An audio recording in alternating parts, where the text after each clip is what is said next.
안녕하세요. 에너지홀릭스의 김영문입니다. 이제 저희가 의사들이 다룰 수 있는 여러 가지 변수들 중에 몇 가지를 설명드렸고, 처음 말씀드렸던 거는 웨이브랭스, 그다음에 두 번째는 그냥 깊이 말씀을 좀 드렸고요. 세 번째는 이제 프랙셔널 빔인지 컨벤셔널 빔인지에 따라 달라지는 그런 말씀을 드렸습니다. 오늘은 굉장히 중요한 내용인데 펄스 듀레이션에 관한 말씀을 좀 드려야 되는데요. 이거는 저보고 강의나 발표를 하라 그러면 1시간이 넘는 내용입니다. 그런데 이거를 유튜브에서 그렇게 막 한꺼번에 다 하긴 되게 무리가 있고요. 오늘은 굉장히 간단한 이야기만 하나 말씀드리고, 이 이야기는 앞으로 계속 나올 거기 때문에 들으시면서 펄스 듀레이션하고 좀 친해지시는 것이 더 좋을 것 같다, 이런 말씀 드립니다. 자, 펄스 듀레이션은 말 그대로 펄스의 기간이죠. 우리가 레이저가 조사되는 시간이라고 표현할 수 있겠습니다.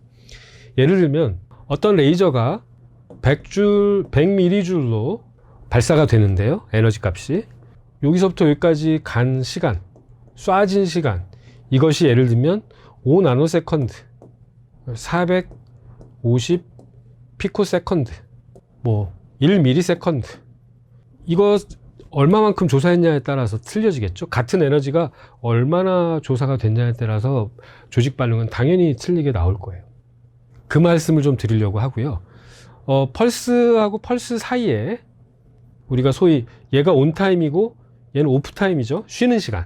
펄스하고 펄스가 있으면 그 쉬는 시간이 있을 때 우리가 이걸 딜레이드 타임이라고도 하고, 뭐 컨티뉴어스 타입의 레이저에서는 오프타임이라고도 얘기하고요. 또 펄스 듀레이션이라고도 하고 온타임이라고 얘기하고, 뭐 비슷하게 섞어서 막 쓰는데, 어쨌든 펄스 타입의 레이저에서 펄스 듀레이션은 레이저가 조사된 시간이다, 이렇게 간단하게 이해를 하시면 되겠습니다. 그런데 이 펄스 듀레이션이 굉장히 중요합니다. 이 펄스 듀레이션은 얼마만큼 중요하냐면, 미국에서 북한으로 미사일을 하나 쏩니다.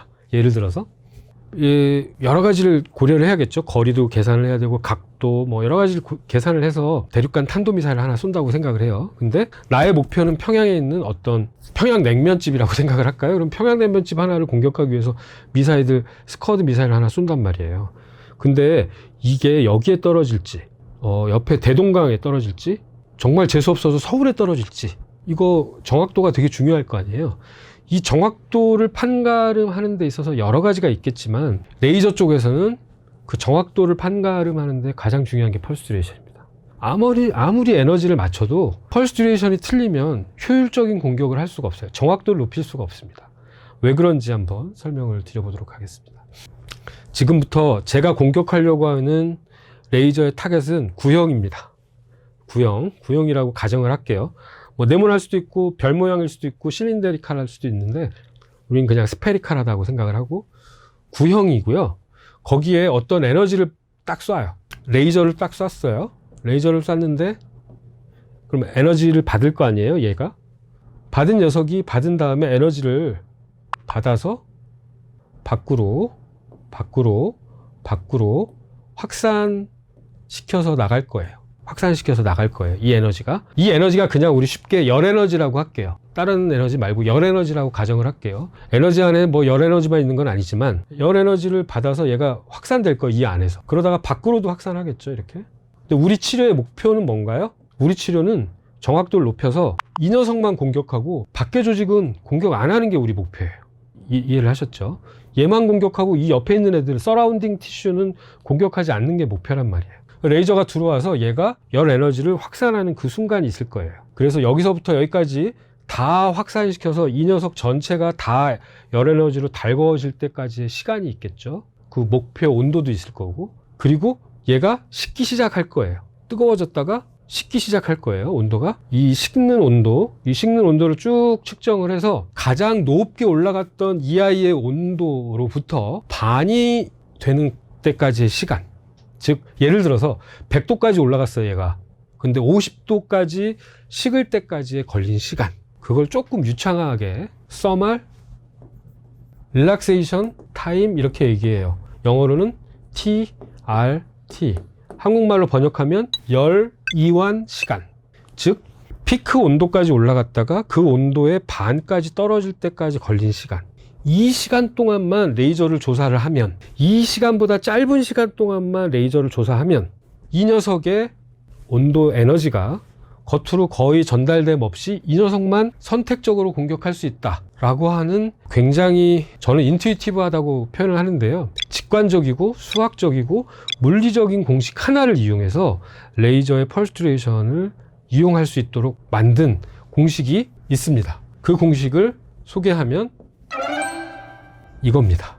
우리가 이것을 TRT, Thermal Relaxation Time을 표현하는 공식, 다이아미터 제곱을 지오그래픽 값과 디퓨전 컨스턴트, 그러니까 확산 상수를 나누게 되면 이 Thermal Relaxation Time을 구할 수 있거든요. 그걸 이용해서 걔보다 펄스 듀레이션, 내가 공격하는 시간을 더 길게 가져갈지 짧게 가져갈지를 결정해서 쏘면 타겟만 선택적으로 공격할 수도 있고 타겟 주위를 공격할 수도 있다. 이것이 제가 오늘 말씀드리려고 하는 셀렉티브 포토 서멀라이시스 이론의 기초인 TRT 개념이 되겠습니다. 제가 애초에 말씀드렸지만 이것만 강의하는데 1시간 이상 걸려요. 발표를 해드리는데 제가 오늘 발표 드릴 거는 그냥 개념적인 이야기만 하고 나머지 자세한 것들은 앞으로 저하고 계속 저희 에너지 홀릭스를 시청하시면서 계속 느끼실 수 있도록 그렇게 해드리도록 하겠습니다. 1981년일 거예요. 1981년에 제가 존경하는 미국의 피부과 의사 락스 앤더슨이라는 분이 논문을 하나 냅니다. 셀렉티브 포토서멀라이시스라는 이론에 대해서 그 논문을 지금까지 아마 저희 피부 쪽에서 가장 소위 사이테이션이 많이 된 논문이 아닐까 싶은데요. 그 공식을 보면서 저는 그 논문을 거의 20년 전에 봤겠죠? 20년 전에 그 논문을 딱 제가 읽으면서 느꼈던 느낌은 뭐래? 1번 뭐라는 거야 이 사람. 왜? 의학의 용어로 말하지 않았어요. 그 논문 전문을 이제 다음에 특집 시간으로 제가 한번 마련해서 그걸 한번 설명을 드릴 텐데 의학의 눈으로 바이올로지의 눈으로 논문을 쓰신 게 아니에요. 뭘로 썼냐? 바이올로직 현상을 수학 공식 하나로 설명하셨어요. 그렇기 때문에 너무 직관적이에요. 이해하고 나면 아 이렇구나 이럴 수밖에 없겠구나 라는 생각이 들고 이해하지 않았을 때는 저 같은 초기 반응 뭐래? 뭐라는 거야? 이렇게 되고 또 여러 번 읽고 이해하고 임상에서 쓰다 보면 그 이론에 반대하기도 해요. 지금 셀렉티브 포토서멀라이시스 이론 혹은 익스텐디드 셀렉티브 포토서멀라이시스 이론에 반한다고 표현하시는 의사 선생님들이 상당히 많아요. 그리고 설명이 잘 되지 않는 부분도 많아요. 그래서 이 이론이 옳다 그르다 뭐 찬반 양론이 있을 수 있는데 저는 그런 거에 별로 관심이 없고 오로지 하나 이 이론을 통해서 우리가 느낄 수 있는 거는 바이올로지도 수학 공식으로 아름답게 표현할 수 있구나 쉽게 설명할 수 있구나 라는 거를 그 락스 앤더슨 선생님께서 보여주셨다고 저는 생각을 합니다. 그래서 그런 셀렉티브 포토서멀라이시스의 펄스 듀레이션에 관한 그 이론이나 어떤 해석이나 이해가 시대를 가면 갈수록 20년, 30년, 40년째 지금 계속 진화되고 있습니다. 이런 것들과 관련해서는 제가 다음번에 시간이 있을 때 한번 특집 시간으로 제가 한번 설명을 드리고요. 하나만 볼게요. 표현하는 방법이 굉장히 여러 개가 있을 수 있는데 요 TRT라고 하는 아이는 피크 온도가 있을 거 아니에요. 온도가 올라갔을 때 피크 온도로부터 피크 온도의 반 정도 떨어지는 정도의 값을 가질 때까지의 걸린 시간, 이 시간보다 에너지 조사 시간이 짧으면 내가 공격하려고 하는 타겟에 컨파이먼트 되고 더 길면 이 내가 공격하려고 하는 타겟보다 더 넓은 지역까지 공격을 하게 된다라는 이론입니다. 그것에 관한 것은 또 다음번에 시간에 말씀드리고 그래서 공식으로 표현하면 이렇게 되고요. 이 G 값이라고 하는 거는 지오메트리컬 팩터고 이 K라고 하는 거는 그때 제가 말씀드렸지만 Thermal Diffusivity Constant입니다. 이 그 열에너지에 관한 상수죠. 이렇게 구성이 되는데 요거를 락스 앤더슨 선생님은 뭘로 어떻게 설명을 하셨냐 이렇게 설명을 했습니다. 이게 이제 락스 앤더슨 선생님 논문을 그대로 따온 건데요. 자, 우리가 공격하려고 하는 녀석이 사각형 직육면체일 수 있죠.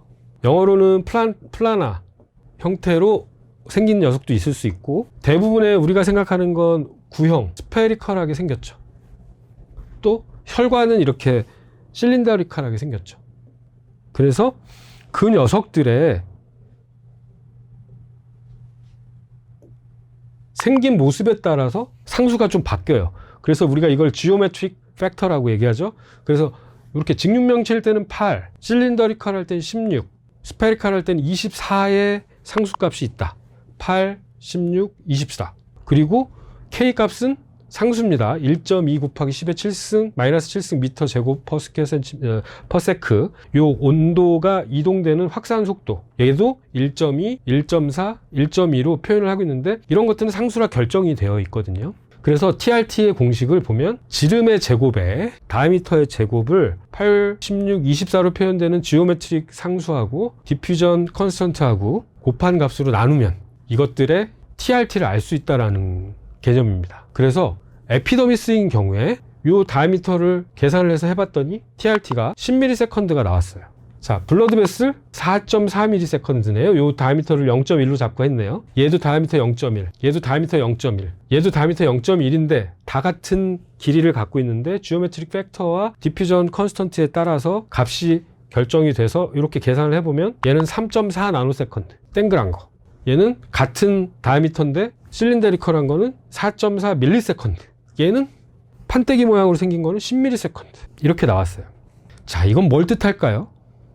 같은 다이미터를 갖는 다른 모양의 아이들한테 레이저를 줬을 때 얘는 3.4 나노세컨드만큼 시간이 가면 이 온도가 다 뜨거워졌다가, 이 크로모포가 다 뜨거워졌다가 반으로 온도가 떨어질 때까지 필요한 시간이 3.4 나노세컨드고, 얘는 이 혈관이 다 뜨거워졌다가 피크까지 뜨거워졌다가 반으로 줄 때까지 온도에 걸리는 시간이 4.4 밀리세컨드고, 얘는 10 밀리세컨드가 걸린다라는 걸 알게 된 거죠. 그러면 에피더미스는 혹은 얘는 혹은 혈관은 얼마 이상 펄스 듀레이션을 갖게 되면 충분히 공격을 당할까요? 또 얼마 이하의 펄스 듀레이션을 쓰면 에피더미스는 공격을 받지 않을까요? 얼마 이상 쓰면, 여긴 지금 멜라노좀을 그린 것 같은데 멜라노좀이 얼마 이하로 공격받으면 멜라노좀이 터지지 않을까요? 그런 생각을 해보실 수 있는 아이디어가 생기시겠죠? 그래서 이 서멀 릴락세이션 타임과 펄스 듀레이션의 관계에 따라서 우리가 어떤 공격은, 어떤 타겟은 공격하고 어떤 곳은 공격하지 않을 수 있다라는 정확도를 가질 수 있게 된 거죠. 예를 들면 한번 해볼까요?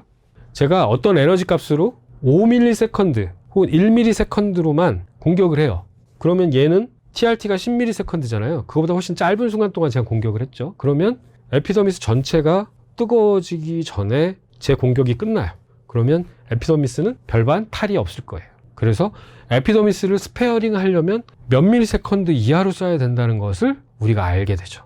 그런데 그 에피더미스에 예를 들면 멜라노좀만 공격을 하려면 어떻게 돼요? 3.4 나노세컨드보다 짧게 쏴야 멜라노좀만 공격하고 멜라노좀 밖에 있는 세포는 공격을 안 하겠죠, 이론적으로. 그래서 이 공식에 따르면 멜라노좀만 공격하려면 3.4 나노세컨드 이하로만 쏴야 돼요. 그래야 멜라노좀에만 열 에너지가 컨파인먼트 됩니다. 그래서 우리가 이것을 선택적으로 포톤을 이용해서, 열을 이용해서 무엇인가를 죽일 수 있다. 그래서 선택적으로 셀렉티브, 빛을 이용해서 포토, 빛을 이용해서 열을 이용해서 서모, 세포를 죽인다. 라이시스, 유창하지만 셀렉티브 포토 서머 라이시스라는 이론을 알게 됩니다. 이 선택적 광열 세포 괴사 방법, 뭐 이런 식으로 해석이 되겠죠. 이런 방법을 통해서 레이저 치료를 사람한테 할 수 있다는 거죠. 그런데 제가 애초에 말씀드렸지만 이 이론이 맞느냐, 이 이론이 틀리느냐는 지금도 디베이트가 있어요. 그런데 저는 그런 거에는 관심이 없습니다. 왜? 이걸 주창하신 락샌더슨 선생님의 의견의 아이디어를 우리가 배워야 되는 거죠. 뭘 배울 수 있죠? 복잡한 바이올로지 피노미넌을 수학 공식 하나로 다이미터 제곱을 지오메트릭 값과 디퓨전 컨스턴트 값으로 나눈 값으로 표현해서 정확도를 높일 수 있는 방법을 제창하셨다. 그런 의미에서 이 TRT 공식은 저희들에게 큰 임프레션을 줍니다. 이런 것들은 실전을 통해서도 저희가 한번 보여드리도록 하고요. 이런 펄스 듀레이션과 관련된 이야기들은 앞으로 여러 번 선생님들께 설명을 한번 드려보도록 하겠습니다. 지금까지 에너지 홀릭스의 김영문이었습니다. 제 강의가 마음에 드셨다면 좋아요, 구독 버튼, 알림 설정까지 부탁드리겠습니다. 감사합니다.